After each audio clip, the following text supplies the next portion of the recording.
She's got a lot of information she's going to pack in here for us. I'm excited to see it. Good morning, Christine. Good morning. So first off, how is the current economy different from the one Mr. Trump left behind 4 years ago? Well, right. We've had Trump 1.0 and now 2.0, right? So at the end of his first term, inflation was just 1.4%. And that's one of the reasons why he was reelected, because so many Americans remember this low inflation rate and would like it to be like that again. GDP, the size of the overall economy, 22 trillion. You look where he begins now, inflation at 2.9%.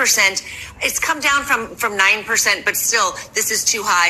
At GDP, though, look, the economy has grown, in fact, grown strongly. So the size and the power of the American economy, bigger today than when he left office. We have to look at Trump's first term and remember, you got about 3 years that were normal and 1 year that was in COVID. So what were the outcomes of some of his economic promises during that first term? Yeah, promises made, promises kept, promises that he might still try to fulfill. Look, he cut taxes. That was a promise kept. He imposed strict tariffs on China. Promise kept. He renegotiated, killed NAFTA essentially, and made a new U.S.-Mexico-Canada agreement, USMCA. That was renegotiating that deal. Although his threatened tariffs today could actually upend his former deal in the first term. His China trade deal, China never lived up to its bargain on what it would buy in U.S. exports. So that, we're going to put that in the middle column. He said he would repeal and replace Obamacare. Didn't happen. He said he'd build the wall.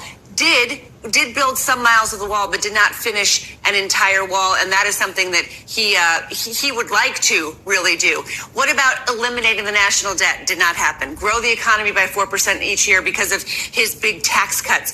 Didn't happen. And he made big promises early on about remaking the tax code to support American families with a big new restructured tax credit-like system for American families. That didn't happen either.